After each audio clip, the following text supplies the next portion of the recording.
Welcome back to the Talkin podcast brought to you by the folks over at Chief of Staff KC.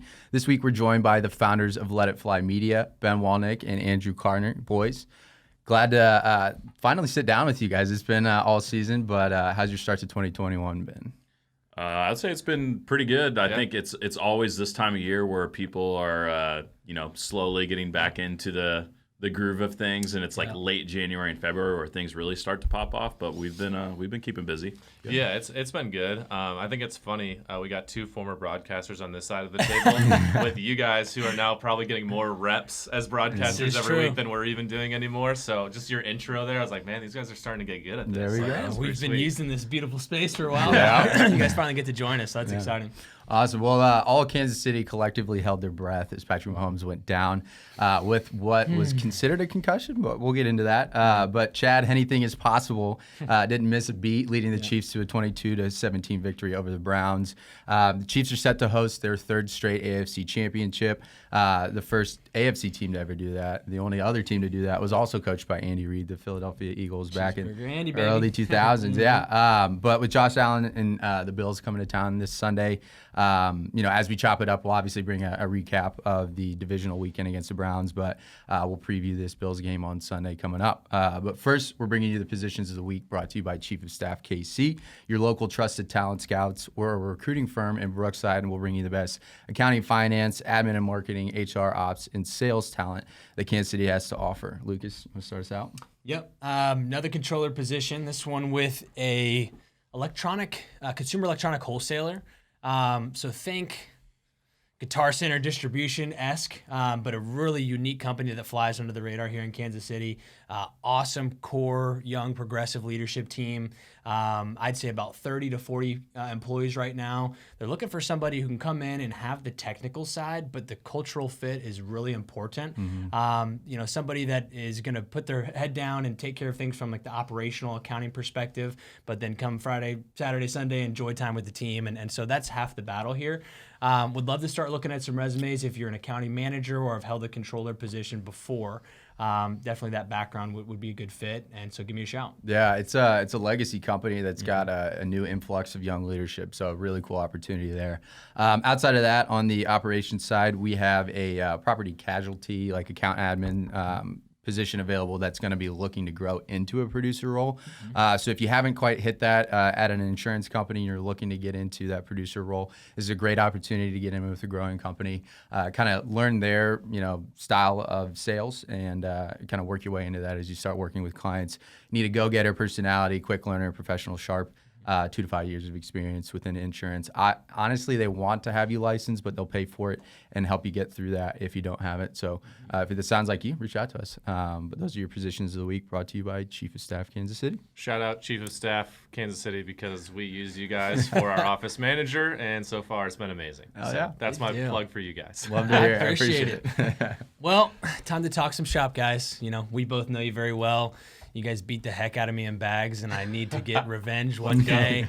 What was the final score of that last game? I don't remember. Wait, the last game or the first 5 games? I don't remember. Casey, I'm sorry for bringing it up, man. I apologize. So would you mind telling us, I feel like we know your story very well, but you mind telling us for the viewers' sake, kind of how you guys met and garnered or grabbed this idea to start this company? Lead us off, Ben. Yeah, I think the short version of the story is we both had a broadcast background. I went to the University of Oklahoma and got a degree in meteorology, so I was a weatherman on TV for 8 years. Andrew went to University of Missouri and great, obviously, journalism school, and he was starting out in his first job in Tulsa, Oklahoma as a sports anchor and reporter. Right. And that was my third job, and we landed there. I was the meteorologist, and we just kind of became friends, and we had a great time in Tulsa for 2.5 years. Andrew moved on to Kansas City working for KCTV5. I was kind of looking for something new when my contract came up in Tulsa, and so we started having a conversation of what could we do with our skill set outside of local news. And that's where we kind of came up with the idea for Let It Fly. Yeah, and simply it started with us and Ben, and that was strategic too. Like a lot of people in video production or content, they try to just freelance or be themselves, which is great and it works for some people, but I felt like starting with at least 2 people, you legitimize yourself as a company, right? Because there's a brand that connects both of you rather than just being, hey, I'm just hiring this one person. So that allowed us really strategically over time to always push the brand over ourselves, which got us to some big places. And our big break was getting the PGA of America as a client. So PGA Championship and Ryder Cup, they control that. And so Ben and I ourselves got our company to a point where we're doing innovative, creative stuff to get hired by them. But at that point, we needed to take it to the next level. So as we sit here now, we have a staff of 16, soon to be 17, and that's happened over the last 15 to 16 months. And that started, if we're talking Chop, we got our creative director, Billy. We hired him from the Chiefs, and he was doing content for the team. He came over here knowing the diversity of clients, the opportunity for growth. An exciting startup was a good opportunity for him. It was a perfect fit for both sides. And from there, we've been kind of delivering to the private sector what they've been missing for years, and that's fast, efficient content. So that's what we're doing now. We're doing it, I feel like, at a pretty high level, and we're trying to put Kansas City on the map in that way, and it's really fun. Yeah. Love it. Well, that kind of leads into the next question. So since you guys have started, you've seen some super quick growth and already made a serious impact in Kansas City in the sports world, doing the parade recaps and everything from last year. So talk to us about 2020. Obviously, the sports world kind of slowed down there for a little bit. How did you guys continue to grow and find success even as the sports world kind of grinded to a halt there for a little bit? Well, so I think thankfully we had good relationships like we had with the PGA of America. We also, right before COVID hit, struck up a deal with Major League Soccer to create a lot of weekly and monthly content for them. So obviously once everything kind of stopped, that kind of our business stopped, but we still had to look ahead. The PGA Championship was still always planning on happening. Yeah. It was just when and if there were going to be fans.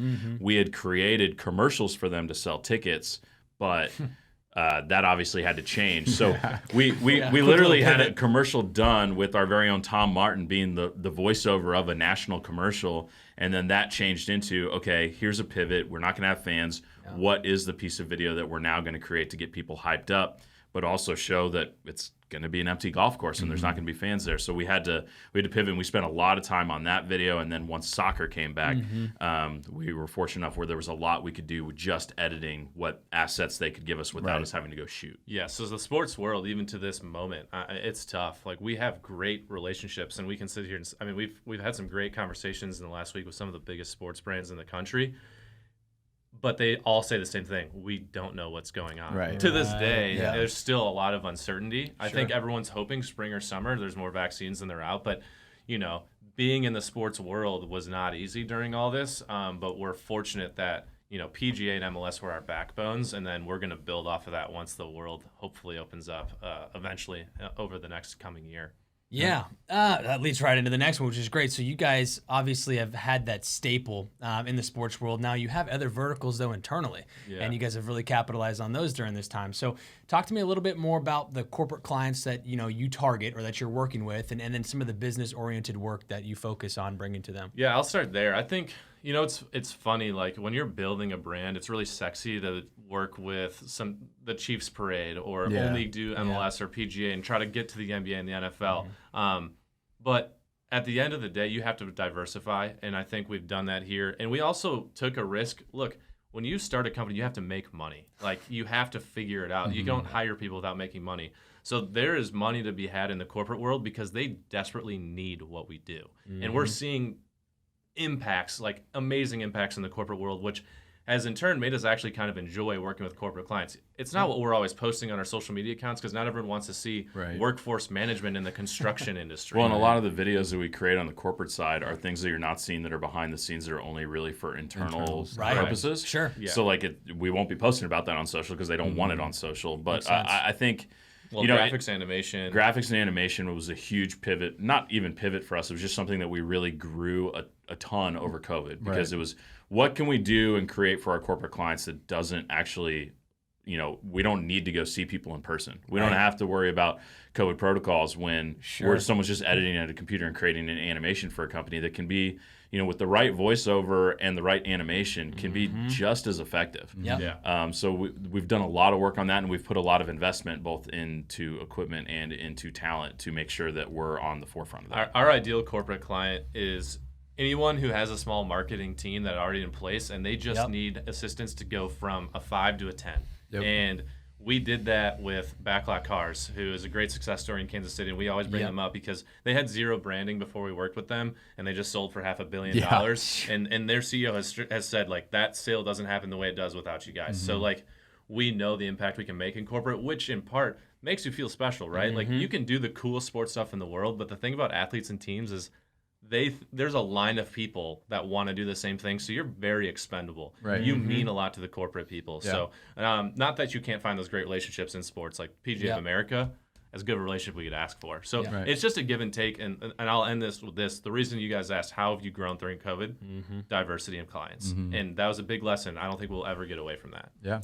These guys are doing things that I've never seen in the corporate world. It's unbelievable. It's extremely exciting. I know we watched even something as simple as a virtual business card, like one of the first videos you guys did, really and cool. I showed it to him, and we both were like, dude, these guys are going to do some big things. So We appreciate it, guys. We love being partners with you, too. Like, that's the thing about this city is I feel like there's a transition, and not to get off topic, but Kansas City forever has always been this very it's a niche town, but I think it's the same group of people always just kind of like an echo chamber of business. And I think it's taking the fact that mid-sized cities are getting more popular. I'm not from here. Ben's not from here. More people not from Kansas City are coming here, building businesses.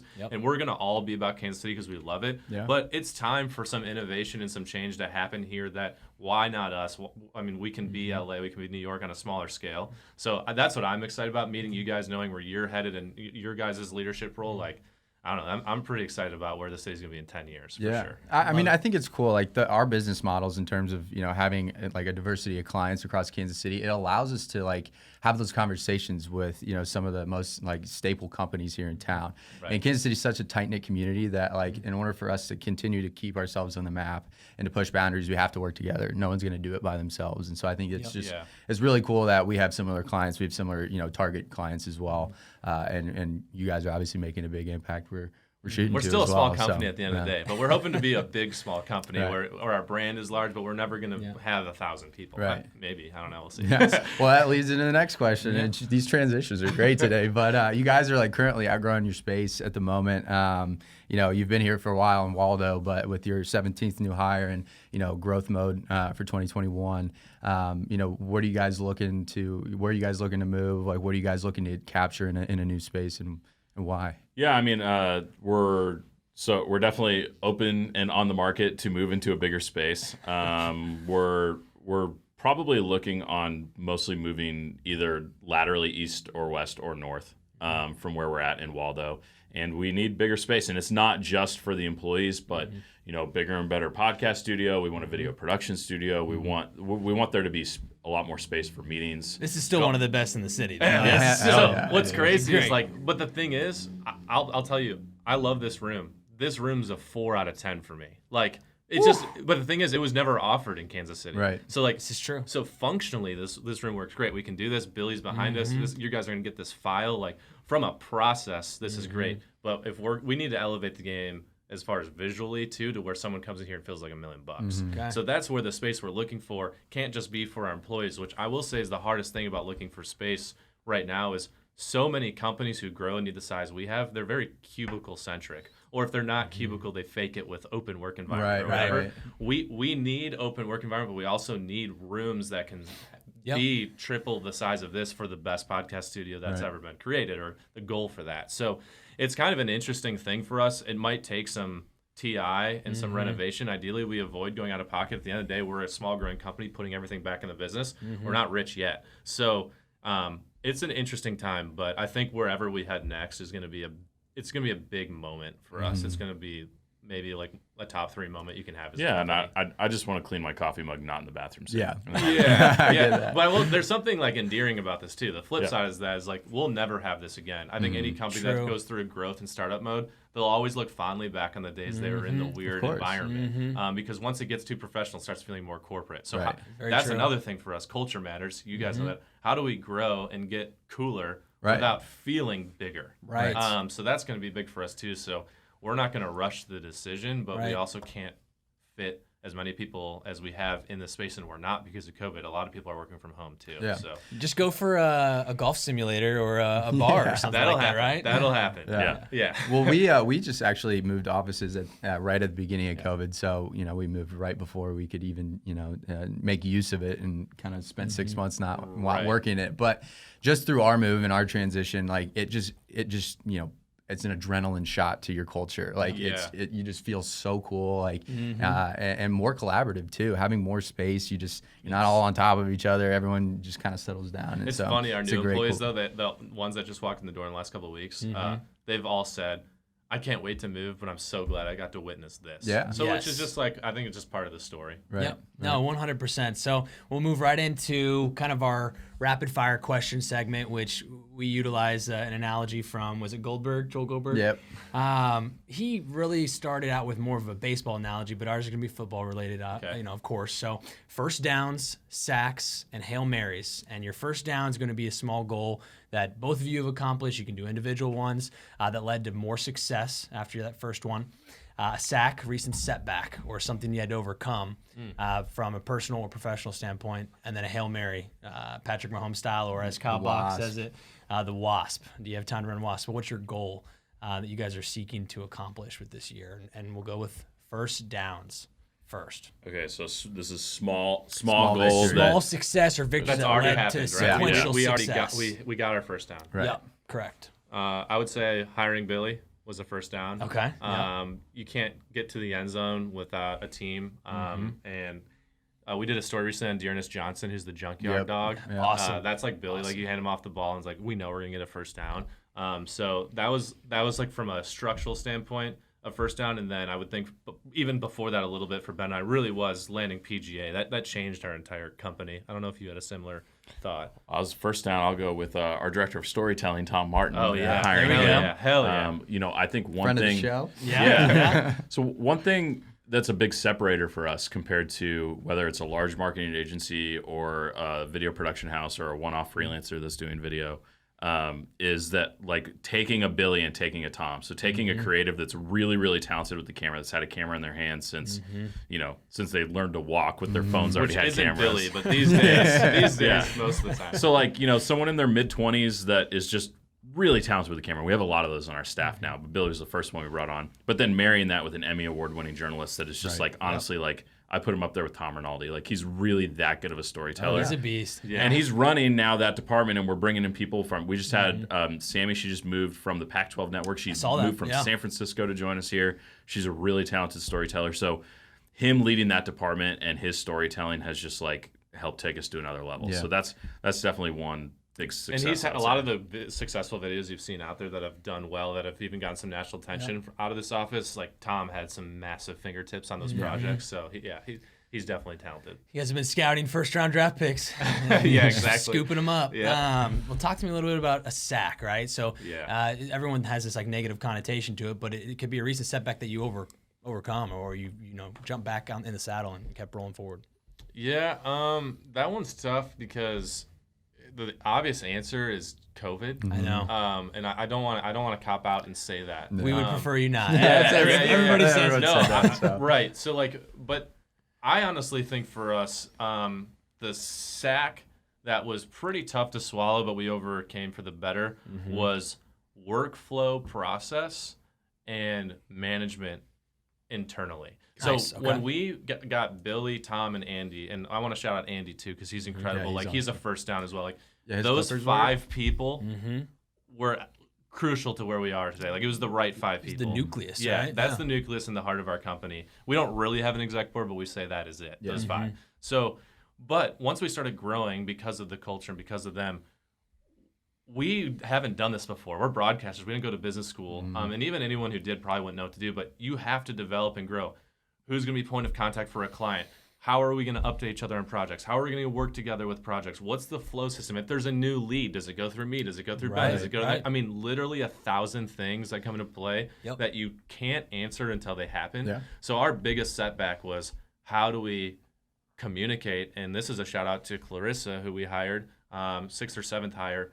She came in here and helped us a lot with integrating Slack, integrating Monday, if you know that program. And we got to the point where we have to be in the office for peak like efficiency. Yep. But we got to the point where we can function without speaking to each other. And I think that's like the hardest thing to do as a creative agency. Yeah. And the last thing, Ben can jump on this, and kind of me and Ben having the time, a sack for us, as things were growing so fast, we actually lost the ability to actually work on the company because we had to still do HR and do all these things. Yep. So we recently did reviews with everyone. We finally said a flowchart visibly, here's how this company works, and here's where you come into play in this company, which we couldn't really do until we looked from 10,000 feet above. And so it took some time. So anyways, getting your company to actually row in the same direction is not as easy as you think when you're going through growth. So I'll do a two-part. One will be personal and one will be company. So for the company, and again, not using COVID as a crutch, but just the working remotely has I don't want to say affected our culture. It's made it more difficult to keep the culture. Like everyone was super excited to collaborate and always be in the office, and just trying to keep that forward momentum and that feeling of excitement to do your work every single day.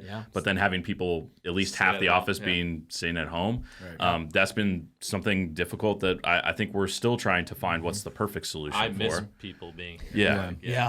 And then personal one, which I don't like, sack is the wrong word because I think that has such a negative connotation. But like, so I had right when the pandemic happened, like literally a week before everything shut down, I had my first kid.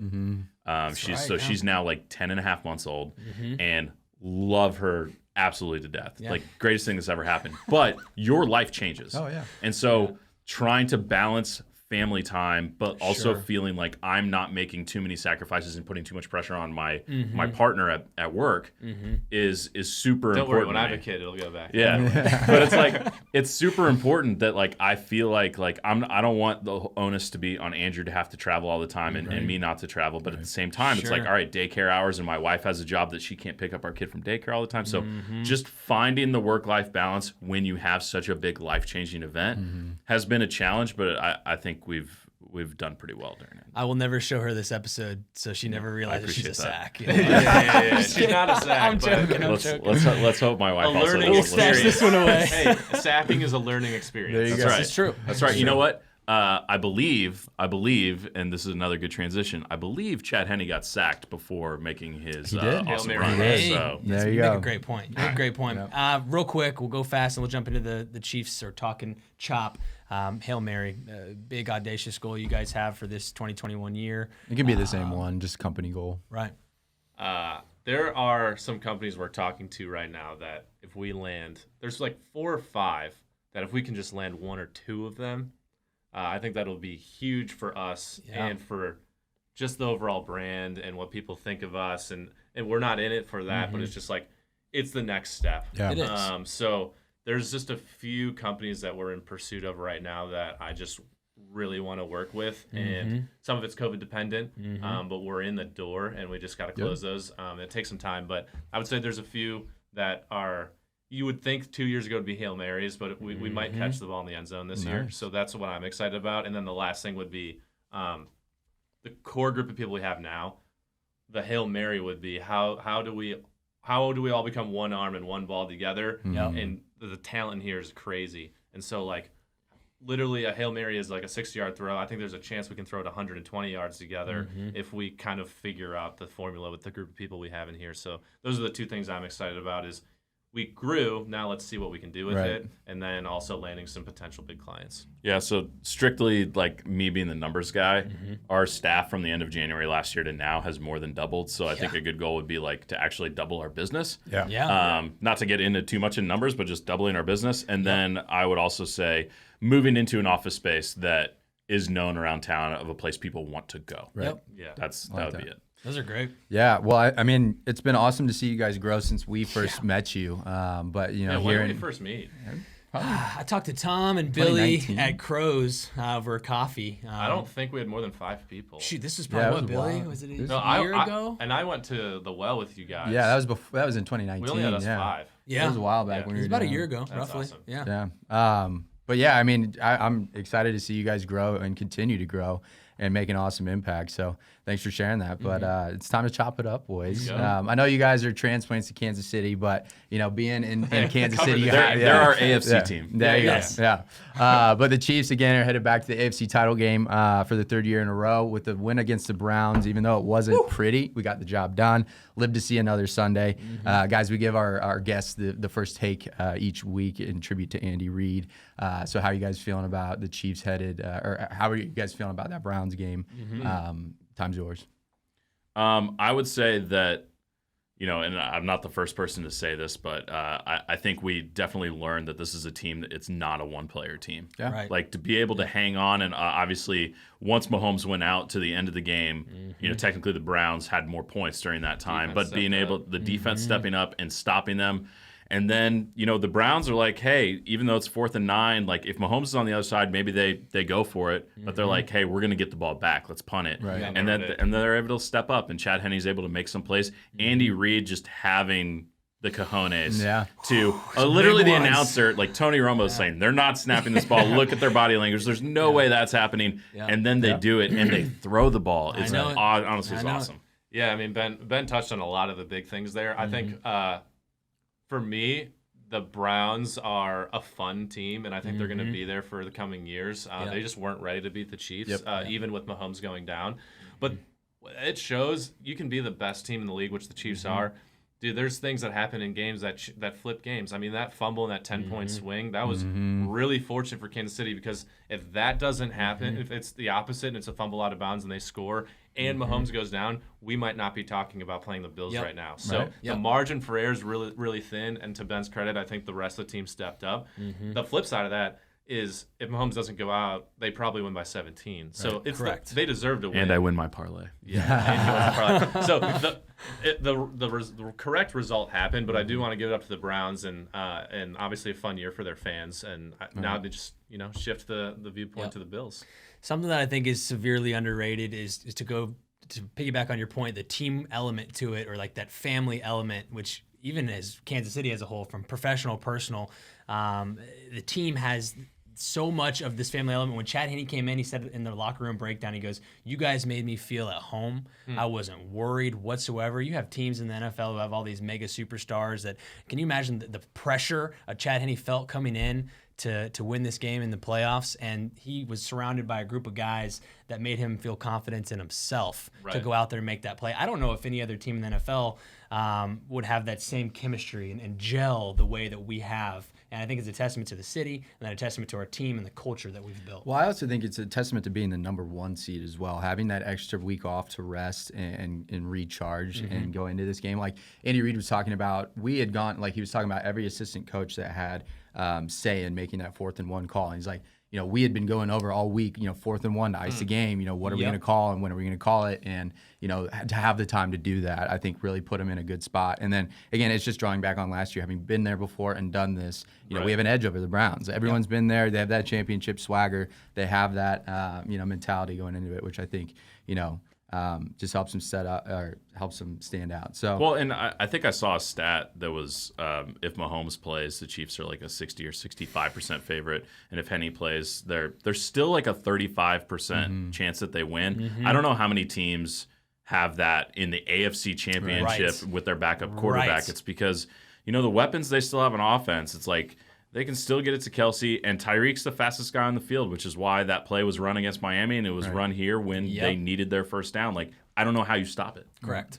Yeah, and with the defense stepping up like it did, like Honey Badger, favorite player on the team, just absolutely balled out. Like, had one of his best games of the season. Did you see him get knocked down? Yeah, by the right tackle. He gets back up. He goes, "That's right tackle for loss. Thank you." Yeah. But yeah, I mean, he played a pivotal part in that run game and cutting off those angles on the outside and forcing him back in. Chris Jones was huge in the Monster. last few possessions too. Yes, without a 100%. doubt. Yeah, and we'll talk about the Bills game coming up, but I think a big play into that is going to be our injuries and how we. And who's ready to go? Obviously, the Mahomes injury is a huge part of that. Yep. I think that's just been, talked about way too much in the national media, so we don't have to go into it. Exactly. I think one thing that's not talked about, and we didn't even mention it, is Daryl Williams. I mean, they're playing pretty much without a starting running back. Le'Veon Bell's clearly not the Le'Veon Bell of old. Like, he's just Shady McCoy 2.0. Yeah, like it's not happening. So he has stepped up. I think he was averaging like 4 to 5 yards a carry, and he deserves some credit because he buried them a few times for some first downs that really he hurt. outrushed Chubb and Hunt. Like, Yeah. Well, and there was that 4th and 1 that everyone's talking about, the 1 4th and 1, but the one before that where it was they shifted the entire line outside. and then they pitched left. Yep. And he got like 15 or 20 yards. Yeah. Like, it was a huge play. Heck of a play design. This keeps too. happening. Like this last year, Damian Williams did the same thing. Like he just like turned it on in the playoffs, and I think really like Clyde is awesome. But I think what you've learned is like you can plug and play in the system of running back. 100%. And I'm not revisionist history. Like I'm still glad they have Clyde, but you could look back and be like, did we need a running back that early? Because there are guys you're not hearing about that are just stepping up. Yeah. And I think that's a testament to Andy Reid's offense. Yeah, well, I mean, Clyde had a huge game against the Bills the first time around because, I mean, I've been watching analysis of it. The Bills, and as we get into this preview, they played predominantly covered 2 to try to take away the deep passing game, and we just ate them apart with those 10-yard runs. And so it'll be interesting to see their defensive scheme in this game, whether or not they try to do the exact same thing with Mahomes and trying to limit big plays, or whether this, they stop the run game and it turns into a shootout where they just play single high safety and, are daring us. So, again, back to that injury point, I think Rashad Breeland's a huge factor in this game because Diggs is one of the best receivers in the league. You also got Sammy Watkins potentially coming back, Clyde, Rashad Fenton, and then Willie Gay Jr. Maybe Willie Gay, we'll see, probably the Super Bowl. But I think Clyde could be a big factor. But what are you guys' thoughts going into this game? I think it's a very different Bills offense than the one the Chiefs played earlier in the season. I think they really found their stride. They're the hottest team in the NFL. Allen and Diggs and that hookup. But I do think that the Bills' running back situation is not great with Zach Moss going down, right? Correct. Yep. So I think that they are a little bit more one-dimensional. I don't think the Ravens had that great of a defense. They had a lot of injuries, and that they only scored 17 points. And I know weather scored had 10 something. points on offense. One was a pick 6. Exactly. Yeah, so the weather had something to do with that. I know a lot of the deep passes it was super windy in Buffalo. Sure. And it looks like it could be kind of some sloppy weather on Sunday here in Kansas City. Like the So first that's game we played them too. Yeah. Like everyone was slipping and sliding on that field. So I don't really see it being a shootout, but I kind of see this probably somewhere in the 20s. Yeah. Every sloppy, weird weather game I can think of in the Mahomes era, he has dominated.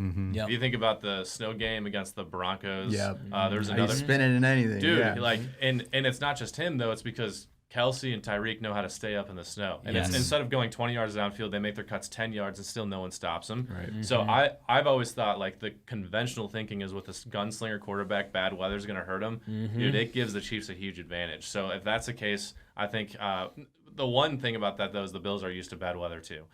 So Josh Allen obviously would have some experience in that, but if you take it like team versus team, it's the best team versus the hottest team. You've seen this in sports over and over again, which kind of scares me because I think these teams played 10 times. The Chiefs are probably winning this matchup 7 or 8 times, but who knows what Bills team is going to show up. Any given Sunday. No, for real. and it's not a guarantee about Mahomes yet, even though everyone's assuming he's going to play. Right. The Allen Diggs connection right now it's the best. Yeah. It's where Mahomes and Tyreek were like a year and a half ago. Sure. So it's going to be a great game, and Matthew's going to have his work cut out for him again. Yep. Well, and I'd be a little concerned, and maybe this is my cowboy homerism because that was my team growing up, but I think the linebackers might have some trouble on the crossing routes with Cole Beasley. Yeah, he's always a killer. You took my third point coming up here, man. no. He's a beast, Yeah. right? So He got a All-Pro vote. yeah, I know it. So my keys to victory, I was writing them real quick, and the first one will be like minimize Josh Allen's arm as much as you can. You're not going to be able to stop him. Like he's the closest thing to Patrick Mahomes in the AFC, besides maybe outside Deshaun Watson, and his team's unfortunately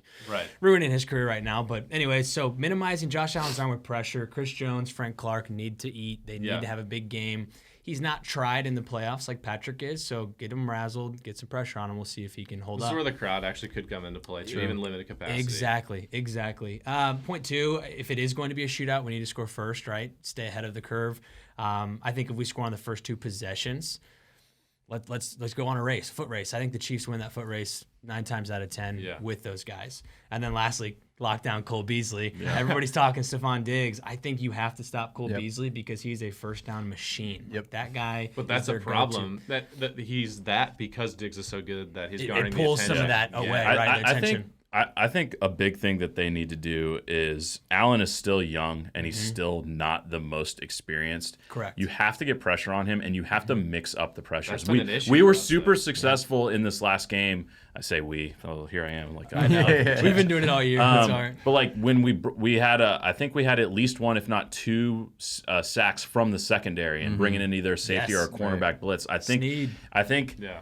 showing one pressure and then coming with a different pressure on that same play is going to be huge to not only get Allen confused, but also not giving him enough time for the deep play. Because I think the only way the Bills beat the Chiefs is if they have like 2 or 3 big plays, whether that's a pass interference call or if they complete it. I just don't see the Bills winning a grind of a game. Right. Like the only way I see Yeah. them winning is if I it's agree. like 42-35 or something. Does that feel the same way for you guys? Yeah, I mean, I think it'll be low scoring. I think, we got to get pressure on him, but we also have to contain Josh Allen, especially if it's going to be a sloppy weather game. Like, if you let him use his feet, you're gonna lose this game. And we did a good job with that originally. I don't think we had a sack the first time we played them, but Frank Clark and Chris Jones were like right there every time. This is a game to me, and it could happen 2 times in the first quarter. Like, think about the Steelers and Browns and how fast that the Steelers turned the ball over. Yep.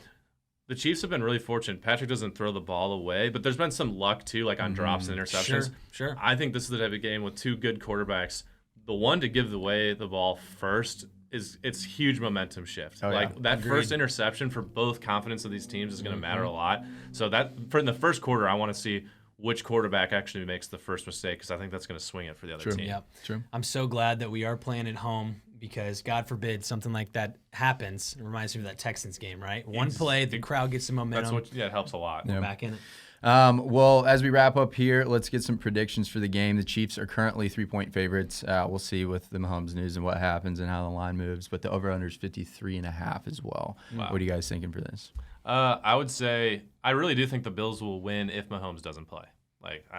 Unfortunately, but I think Mahomes is going to play, and for that reason, I like the line at 3 points. Okay. But I see the Chiefs winning by more. Like, if I'm putting my money on it, I'm betting Chiefs -3 for sure. Okay. Final score prediction: weather will come into play, but I think these two teams have to score against each other, and that's going to be the goal. So I'm probably going to go Chiefs 31, Bills 20. Is what I'm going to say. I like it. I think it's going to be a little bit closer than that, and just because Mahomes isn't getting full reps in practice, even though we haven't seen an offensive explosion by the Chiefs in a while, I think they're going to be just under 30. I'll go 27-23. So just barely covering that spread, but a close game. I think it either comes down to a last possession where the Bills are trying to and the Chiefs will stop them, or maybe it's a late score by the Bills taking the lead and then Mahomes can bring them down for the touchdown or field goal to win it. There's enough time on the clock. I think it'll be close as well. It'll be within a touchdown. 31 Chiefs, 24 Bills. Okay. Yeah, I'm going to go low scoring as well and take the under on this. I think the Chiefs are going to try to control the ball, control possession, and then take away the over-the-top Diggs routes and make Buffalo run the ball, which is their weakness, and I think we're going to exploit it. Spags is going to get creative with it. I think it's going to be close, though. I think it'll be like Chiefs 27, Bills 24. So pretty in line with you as well. Be another very stressful game. I know a lot of people had their blood pressure skyrocketing. I mean, if the Chiefs can pull this off like we think they do, we're in for a fantastic Super Bowl, regardless of who wins on the NFC side. That's the thing about this team. If you think about it, like they haven't had that blowout in the playoffs yet. Like, I mean, they've had good wins and they've overcome and come back against many teams, but there hasn't been that convincing win yet in their run. I just think they're a better team, but they're not blowing people out. Well, and I saw their defense got a lot of crap for this weekend. They held the Browns to 17. Yeah. The Browns scored 40-something against Pittsburgh the week before. So, like, it's definitely a little bit of a bend, but don't break. And they were fortunate with the fumble into the end zone, but they also forced turnovers, and I don't know. I think they're underrated. Right. Yep. Dirty playoff Dan. He's going to show up again. And the Chiefs' weakness is in the running game, and that's also the Bills' weakness. Right. So if you're looking at that matchup, then I think they're in a good position to hopefully shut I don't know. down. Baker exposed them a little bit because they didn't run the ball very well, and they were kind of slinging it on the outside a lot. So It's gonna be. The more I talk about it, I'm like, man, I get nervous. I don't know. I mean, this Browns game, I was telling Lucas on our way up here, is like I was more pumped up than I've been in a very long time, just like waiting for that game to start. Yes. Yeah. And so like playoff, it's just different mentality. But but that wraps things up. You guys have any closing points before we wrap it up? I don't think so. I just appreciate finally being on the show with Yeah, you man. guys. Yeah. Thanks for coming on. I'm showing my sports expertise since I was the sports background. Now Andrew was. I would say if any team gets to 30, I think they're winning the game. I think we all kind of had that prediction in that range where we're in the mid-20s, we're barely getting to 30. So it'll be super interesting. Yeah, well, we're in for an exciting game on Sunday, and hopefully the Chiefs can continue their run it back tour. But that does it for week 20 of Talkin' Chop. Whether you're listening on YouTube, Spotify, or Apple, make sure to follow along. We've only got a couple games left to cover, but we got some really cool guests to finish out the year. Ben and Andrew, again, thanks for being with us this week, finally. And we'll catch you all next week, as always. Go Chiefs. Go Chiefs.